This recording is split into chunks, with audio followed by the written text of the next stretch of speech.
আজকের সকালটা যতটা খুশি নিয়ে শুরু করেছিলাম, দিনের শেষটা কিন্তু ততটা খুশি নিয়ে শেষ হয়নি। ভগবান কার সাথে কি কখন ঘটাবেন সেটা একমাত্র ভগবানই জানেন। ভগবানের বাইরে এতে আর কারোর জানার হাত নেই।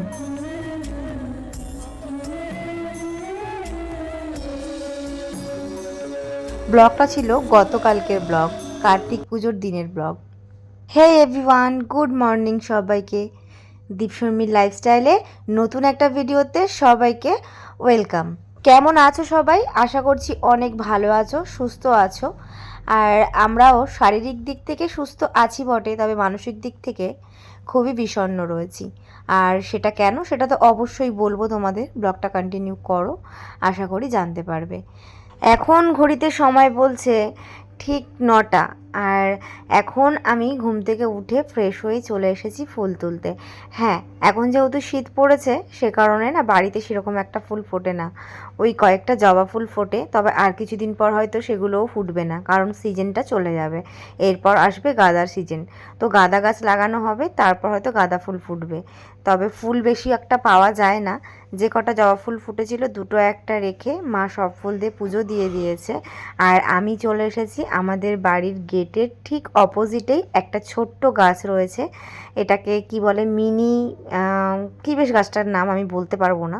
শাশুড়িমা কালকে বলছিলেন কি মিনি বেল ফেল এরকম কিছু একটা হবে। তো সেই ফুলগুলো আর কি তুলছিলাম, কারণ এই ফুল দিয়েও পুজো হয়। তো ফুলগুলো তুলে নিচ্ছিলাম। আসলে পুজো বলছি তার কারণ হচ্ছে বাড়িতে কার্তিক পুজো করব। তো সে কারণে পুজো এবার সেরকমভাবে জাঁকজমক করে হবে না, ওই মানে ঘরোয়া কোনো রকম আর কি করতে হয় তাই। আর আজকে জানো তো অনেক দিন পর আমি ভিডিও করছি। লাস্ট ভিডিও শ্যুট করেছিলাম আমি চন্দননগর গিয়ে। চন্দননগর ঠাকুর দেখে এসে তারপর আর কিন্তু আমার কোনো রকম ভিডিও শ্যুট করিনি। মাঝখানে এতগুলো দিন আমি গ্যাপ দিয়েছি। তার কারণও আছে, কারণ তোমরা আমার ভিডিও ঠিকঠাক দেখো না, ঠিকঠাক আমি ভিউ পাই না। তো সে কারণে আর ইচ্ছেও করে না ভিডিও শ্যুট করতে। আর এতদিন যেহেতু মাঝখানে গ্যাপ চলে গেছিলো, তো আমাদের বাড়ির কাজে আবার টুকটুক করে হাত দেওয়া হয়েছে, টুকটুক করে কাজ হচ্ছে। তো তোমাদের সাথে সেগুলো শেয়ার করা হয়নি। তবে আজকে ভাবছি যখন মিস্ত্রি দাদারা কাজ করছে, চলো এক ঝলক আর কি শেয়ার করি। তোমরা তো দেখেইছিলে যে পুজোর আগে আমাদের মোটামুটি সব কাজই কমপ্লিট ছিল, বাকি ছিল এই রং পুট্টির কাজটা। তো সেই কাজটা হচ্ছে এখন। তো ভাবলাম চলো তোমাদের সাথে এক ঝলক শেয়ার করে দিই, তাই জন্য দেখো চলে এসেছি তোমাদের সাথে শেয়ার করতে। তো ঘরের কাজ জানি না কতদূর কি করতে পারবো। ওই যে ব্লগের শুরুতেই বললাম যে ভগবান কার কপালে কি লিখে রেখেছে, কখন কি ঘটবে কার সাথে কেউ কখনো বলতে পারবে না। তো সত্যি বলতে অনেক আশা নিয়ে এই ঘরবাড়িটা শুরু করেছিলাম, জানি না কতদূর কি কমপ্লিট করতে পারবো। কারণ আমাদের সাথে একটার পর একটা যেভাবে মানে অঘটন ঘটছে, যেভাবে খারাপ পরিস্থিতি, খারাপ সময় তৈরি হচ্ছে, সত্যি বলতে মানসিক দিক থেকে আমরা প্রচণ্ড পরিমাণেই ভেঙে যাচ্ছি। মানে বলে না, মানে পার্সোনাল লাইফ সবারই একটা আছে যেটা ভিডিওতে আমরা তুলে ধরতে পারি না, মানে তুলে ধরা যায় না। তাই তোমরা আমাদের খারাপ পরিস্থিতিটা জানতে পারো না। যতটুকু আমরা বলি ততটুকুই তোমরা জানতে পারো, কিন্তু আমরা সবটা তোমাদের সাথে শেয়ার করি না, এই আর কি। যাই হোক, তারপর একটু রেডি শেডি হয়ে তোমাদের দাদা ভাইয়ের সাথে চলে এসেছিলাম হচ্ছে টাইলসের দোকানে। তবে আজকে কোনো টাইলস কিনতে আসিনি।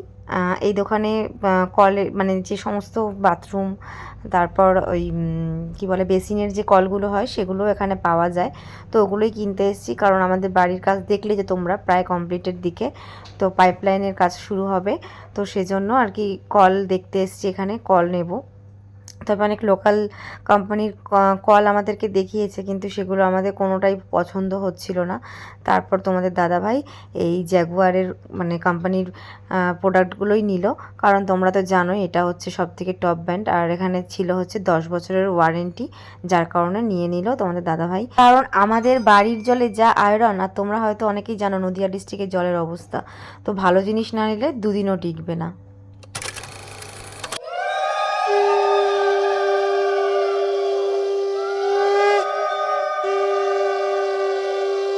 হ্যাঁ, বাড়িতে কার্তিক ঠাকুর পড়েছিল, তবে এ বছর নয়, আগের বছর। আর এই শ্যুটটা কিন্তু আগের বছরেরই। তোমরা আগের বছরের ব্লগ যারা দেখেছো তারা নিশ্চয়ই জানো। তো একটুখানি তোমাদের সাথে ভিডিও ক্লিপ আমি অ্যাড করে দিলাম, তোমাদের যাতে বুঝতে সুবিধা হয়। তো আগের বছর এই কার্তিক বাবা আমার ঘরে এসেছিল। তো আগের বছর তো ভালোই ধুমধাম করে পুজো করেছিলাম। তো এই কার্তিক সোনার পুজোই আর কি এবছর করব।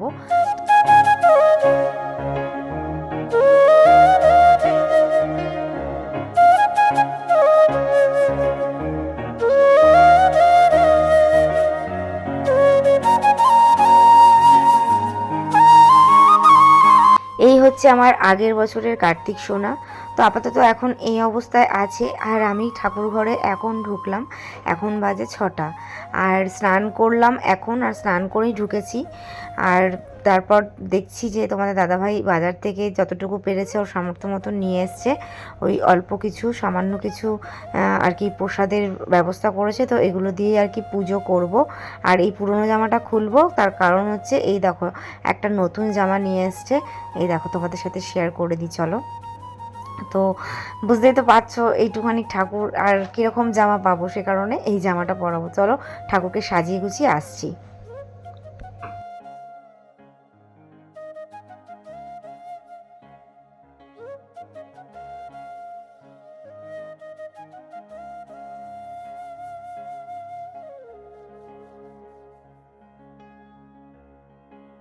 তো এই হচ্ছে 1 বছর পর আমার কার্তিক সোনার পরিস্থিতি। আসলে একটুখানি পরিস্থিতি হয়েছে, তার কারণ হচ্ছে এবছর প্রচুর বৃষ্টি হয়েছে, তোমরা দেখেছো। এত বৃষ্টিতে আমাদের ঠাকুর ঘরে জল সোপ করছিল। সেই জলগুলো এই ঠাকুরের গায়ে পড়ে ঠাকুরের এই নাকগুলোতে মানে পুরো গলে গেছিলো মাটিগুলো, সে কারণে এই অবস্থা। যাই হোক, দেখো মনের মতন করে যতটুকু পারলাম সাজিয়ে গুজিয়ে ঠাকুরের সামনে দিলাম। তো এখন চলো আমি পুজোটা সেরে নিই। কোনো ব্রাহ্মণের ব্যবস্থা করিনি, নিজেই পুজোটা করবো আর কি।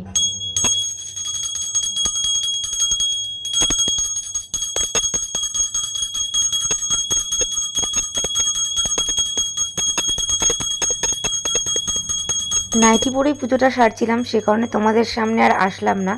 সত্যি বলতে নিজেকে আর এভাবে দেখাতে ইচ্ছা করছিল না। আমি মাথাটুকু আশ্রয়েও আমি ঠাকুরের সামনে আসিনি।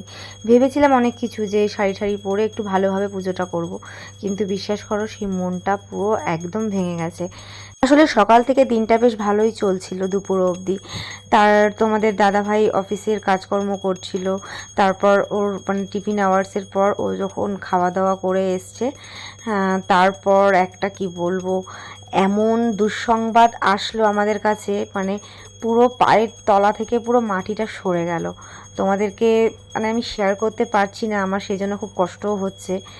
ওই যে বললাম আমাদেরও কিছু রেস্ট্রিকশান থাকে, চাইলেই সব কিছু সোশ্যাল মিডিয়াতে আমরা শেয়ার করতে পারি না, কারণ সবটা দেখানো যায় না, ওটা সম্ভব হয় না। তবে সত্যি বলছি, যদি আমার মনের পরিস্থিতিটা তোমাদের সাথে একটু শেয়ার করতে পারতাম তাহলে হয়তো আমার অনেকটাই ভালো লাগতো।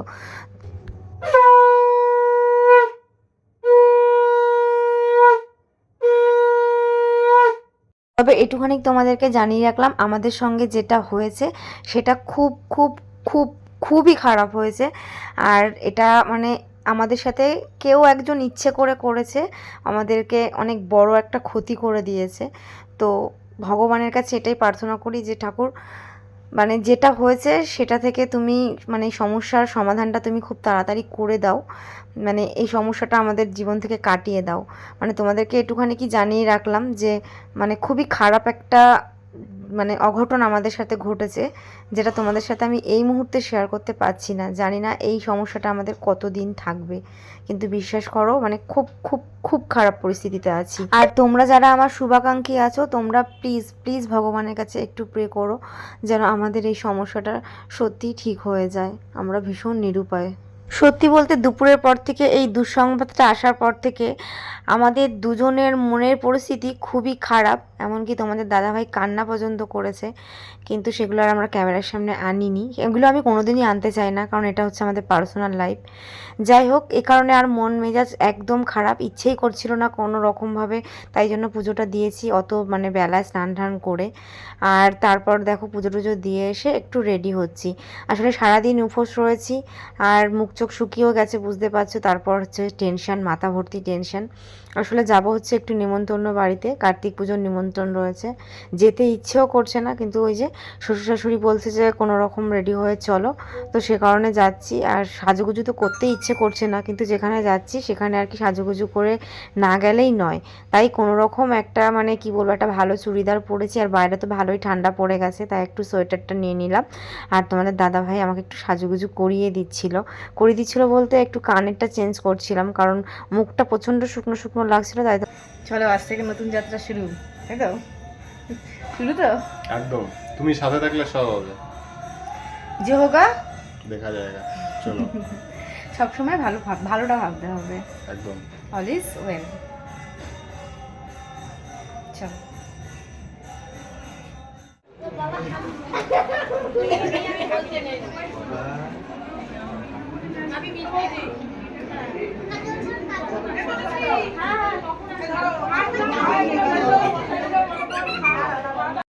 তো নিমন্ত্রণ বাড়ি চলে এসেছি দেখলে, আর এখানে দেখলে তো কতগুলো কার্তিক ঠাকুরের পুজো হয়েছে, খুব সুন্দর সাজিয়েছে। তারপর এখানে ঠাকুরের প্রসাদ দিয়েছে, আর সেটাই হচ্ছে খাচ্ছিলাম, আর তোমাদের দাদাভাইকেও একটু খাইয়ে দিচ্ছিলাম। আর কি বলবো তোমাদেরকে, যে এখানে মানে কতগুলো মিষ্টি দিয়েছে, সেই মিষ্টি তো খাই না, তারপর সারাদিন না খেয়ে রয়েছি, এগুলো ভালোই লাগছিল না। শ্বশুরমশাই তো ভীষণ ভালোবাসে, তাই ওনাকেই দিয়ে দিয়েছি। আর তারপর চলে এসেছি খাওয়া দাওয়ার এখানে। সত্যি বলতে ভালোই লাগছিল না, কতক্ষণে বাড়ি আসবো এটাই ভাবছিলাম, তাই জন্য তাড়াতাড়ি খেতে বসে গেছি। আর এখানে ডেকোরেশনটা দেখো খুব সুন্দর করেছিল, তাই জন্য তোমাদের সাথে একটু শেয়ার করে দিলাম। তো এই দেখো, এখানে তোমাদের দাদা ভাই, আমি, আর আমাদের উল্টো দিকে হচ্ছে মা বাবা, এরা সবাই বসেছে। তো চলো কী কী খাই তোমাদের সাথে শেয়ার করি।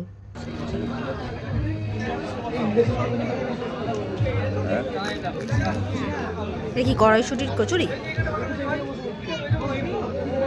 মেনুতে ছিল অনেক কিছু। দেখো, প্রথমেই দিয়েছিল চানা মশলা আর কড়াইশুঁটির কচুরি, আর তারপর দিয়ে দিয়েছিল খিচুড়ি, বেগুনি, আর তার সাথে একটা ওই ঘ্যাটের তরকারি। বাট এই তরকারিটা কিন্তু খুব সুন্দর হয়েছিল। আর যাই বলো, পুজো বাড়িতে খিচুড়ি না হলে পুজো বাড়ি মনেই হয় না, তাই না? আর খিচুড়িটার ঘ্যাটের তরকারিটা কিন্তু আমি দারুণ খেয়েছিলাম, খুব সুন্দর হয়েছিল। তারপর চলে এসেছিলো বাসন্তী পোলাও, আর তার সাথে পনির রাজেলা। এই দেখো, পনিরটা কি সুন্দর সফট, দারুণ ছিল। তো এটাও কিন্তু খুব ভালো খেয়েছিলাম। সারাদিন উপোস থাকার পর এরকম প্রসাদ পেলে কার না ভালো লাগে। জানো তো, পোলাওটা দেখে ভীষণ লোভ লাগছিল, মনে হচ্ছিল কি আর একটু নেবো, আর একটু খাবো, কিন্তু বিশ্বাস করো এটুকুই আমি খেতে পারছিলাম না। একটুখানি খেতেই আমার খুব কষ্ট হচ্ছিল, মানে ইচ্ছে করছিল কিন্তু খেতে পারছিলাম না, মানে পেটটা পুরো ভরে গেছিলো। ওই আগে খিচুড়ি আর ওই যে কড়াইশুঁটির কচুরি, এগুলো খেয়েই আমার পেট পুরো ভরে গেছে। আমি বাসন্তী পোলাওটা যেন মন দিয়ে খেতেই পারলাম না, তবে কিন্তু খুব ভালো হয়েছিল। আর পনির রাজেলাটা হয়েছিল ভালো, তবে কী বলো তো, একটু হালকা নুনটা কম হয়েছিল, কিন্তু খেতে ভালোই টেস্ট হয়েছিল। কিন্তু ওই যে আমার শরীর নিতে পারছিল না, ওই যে হয় না যে তোমার পেটে খিদে থাকবে কিন্তু তোমার মুখে মানে রুচি থাকবে না, এরম একটা ব্যাপার হয়েছে, খেতে পারিনি গো। যাই হোক, লাস্ট এসছে হচ্ছে দেখো, এখানে আমের চাটনি, তার সাথে পাঁপড়, আর এই যে রসগোল্লা। এগুলোও আমি খেতে পারিনি, কারণ হচ্ছে এক দাদা এসেছিলো, তার সাথে গল্প করেছি, আর গল্প করতে গিয়ে সবার খাওয়া হয়ে গেছে, আমারই আর খাওয়া হয়নি, জানো, এগুলো আমি খেতে পারিনি। তাড়াতাড়ি করে আর কি উঠে গেছে সবাই, আর আমি কি করবো, ওগুলো রেখেই চলে এসেছি। সবাই আগে আগে চলে গেছে, তারপর ওই হাজমোলাটা হাতে নিয়ে এই যে বেরিয়ে গেলাম। ওই যেটা হয়, শেষ পাতে হাজমোলা খেয়ে বাড়ি আসতে হয়। আর আমাদের বাড়ি থেকে খুব একটা দূরে করেনি, মানে নিমন্ত্রণ বাড়িটা খুব বাড়ির কাছেই, ওই ধরো 5 মিনিটের রাস্তা। তো চলো, আজকের ব্লগটা এখানেই শেষ করছি, ভিডিওটা খুব একটা বড় হলো না। যাই হোক, সবাই ভালো থেকো, সুস্থ থেকো, দেখা হচ্ছে নেক্সট ব্লগে।